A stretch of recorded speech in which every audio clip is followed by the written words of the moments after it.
Hey guys, this is Lloyd Herford. I am the 2013 Collegiate National Champion. Currently, I am 5'5.5", and my weight this morning was going to be 194 pounds. Normally in the off season, I'm about 205. You know, obviously as every year progresses, we get a little heavier. But I was 205 before I did this little mini cut. And the mini cut was actually to prepare me for a better rebound, as if you were getting ready for a show. I went ahead and did the mini cut, so I would rebound out of the show or out of the cut, similar to the show, and hopefully get back up, pushing that 205, 210 mark, but with a little bit better body composition this time. Currently, I'm getting ready for the 2014 Nationals in Miami. Prep won't start till August 1st, so we're trying to work on bringing a better package right now and grow into the show. I'm thinking if I can gain another 6 to 7 pounds, it should be a pretty successful off season this year, because in the Collegiate Nationals last year, I was a middleweight, so we're trying to make that big step up to light heavy, which is actually a pretty significant weight increase. So we're having to push really hard this off season to increase what we're doing. Today, Bud, you did a shoulder workout. Go ahead and take us through that and the different movements and what you like about each movement. Okay, yeah, we start off with a machine shoulder press, and I really like to start off with a machine a little bit to get the joints warm, as opposed to doing dumbbells or something like that where more stabilization to be used. So we use the machine to warm up. We actually threw on a band on there, and we like to do a lot of banded work, because what the band is going to allow us to do is increase the tension through the strength curve. So as we're getting stronger, the band is increasing tension, and it's getting harder. You'll see as we're in there, we did a couple straight sets, and then we went into some partial stuff, just increasing time under tension. We did some bottom half partials, full range of motion, into some top half partials, and that really got us going. After that, we went on to a key movement for shoulders. We went on to lateral raise. With the lateral raise, we did a couple straight sets to warm up, and then we went into some 10 reps, drop weight, 10 reps, and like to utilize some drop sets, increase, once again, total volume for the workout, add some time under tension in there, did a couple 2-second ISO holds on each rep. So that got us good and pumped, and then after that, we moved on to some rear lateral work, and what we want to do with that is hit the rear head of the shoulder, and we did some cable pulls, and then into some band pull-aparts. And I can tell you that that amount of volume for such a small muscle for your rear shoulder really puts a good burn in there. So we supersetted those, 10 reps on the cable pulls into 15 reps on the band pull-aparts.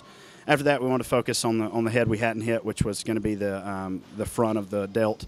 And with that, we did just some front raises with a dumbbell, mixing in some straight sets to warm up. Then after that, we would do 10 full reps, 10 partials. And you'll see me at some points alternating arms, and it's all about feel at that point. If I feel like one side's getting more pumped than the other, or I feel that if I go one arm at a time, I can focus more than I would. And you'll notice me and Logan differ a little bit. Like, I think he went straight with both arms both times. And then to finish off, we went over to reverse pec deck. A lot of athletes, I think, lag in their rear head of their shoulder, and it really completes the physique as far as from the back when you hit the rear shots. So we really try to put some emphasis on that, and we finished with a reverse pec deck, and what we did is 10 full reps, a 10-second isometric hold at the peak contraction, and then 10-second isometric hold towards the bottom of the rep, and we did about 3 or 4 sets there. Go ahead and just say a little bit, let people know about your brother and stuff, that you guys are brothers, and what he did last year. Yeah, absolutely. Logan started bodybuilding about the same time I did, which would have been about 6 years ago. He started competing when he was 16. He's 20 right now. He did the 2013 Teen Nationals. Had a lot of success there. Came in, I believe, as a middleweight and won the middleweight class, and then went to the overall. Actually, the week before that, we both competed in the 2013 Clash of the Capstone in Tuscaloosa, Alabama. And Logan did welterweight and won the open class for welterweight. I did middleweight and won the middleweight class as well as the overall. And Logan is actually starting prep in about 3 days for collegiate nationals. So he's 20 now, so he'll be moving up to collegiates. And what's your diet like, Bud, in between, like, comparing, like, when you're getting ready for a show or your off season? Like, what do you do differently in between? I got you. We actually follow If It Fits Your Macros loosely. I hate to put that on there, and some people like to go crazy with it. And it's our own version of flexible dieting.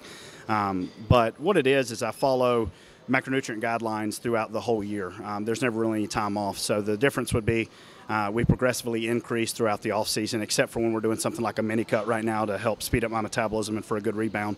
But we'll progressively increase, mostly through carbohydrates. I mean, protein is going to stay in the upper, 300 and up range year round. Fats are going to stay moderate, and then carbs obviously are a little lower during prep, and then we increase them through the off season. And right now, I'm about 350 carbs a day, whereas at the peak of my off season, I was at 650 carbs a day. And at the peak, I was 650 carbs, 100 fat, 320 protein. So it becomes a little bit like a job when you're trying to eat that much food, and you're not just eating, Twinkies and Ho-Hos all day. So it. How many meals do you take in a day, Pec? It varies a little bit. Most of the time, I would say it's going to be 4 full meals and then an intra-workout shake. At Innovate, we're real big on intra-workout stuff, so I like to take in both protein and carbs intra-workout. And that's actually a predominant carb source for me year-round, is I'll take in at least 100 grams of carbs during the workout. Go ahead. Any sponsors or any one who's helped you out? You want to go ahead and thank? Absolutely. There is so many people that have helped to get me where I'm at. Firstly, I would like to thank my sponsor, G-Force Nutrition. Always doing a great job keeping me the things I need. Great job. Keeping the protein in the house. They do an excellent job supporting me with that. I couldn't be anywhere without thanking Matt Jansen, who has been my coach for the last 3 years. Just really, really brought me along. I would say, people ask me when I started bodybuilding, it was when I was 18, but until I was 22, I had no idea what I was doing. It was only 3 meals a day, as basically bodybuilding when it was convenient. And then about the time I was 21 or 22, I met Matt, and basically taught me, if it fits your macros and the importance of nutrition, that side of things. And since then, we've progressed at about 15 pounds a year. So it's been a huge thank you to him, and then, of course, my wife for putting up with me. I can only imagine what she must feel like when we're going through prep, and the difficult times. But she does an excellent job of supporting me, and then obviously my close friends. I'm so fortunate to have such a close inner circle. They're actually up here with the Arnold at the Arnold with me, and just do a great job of continuing to motivate me through workouts, and whether it's hanging out on the weekends and keeping the important things first on my mind. So. Okay. Well, yeah, we will look for you on stage in Nationals, man, and good luck with the rest of your year. Thank you so much. Yep.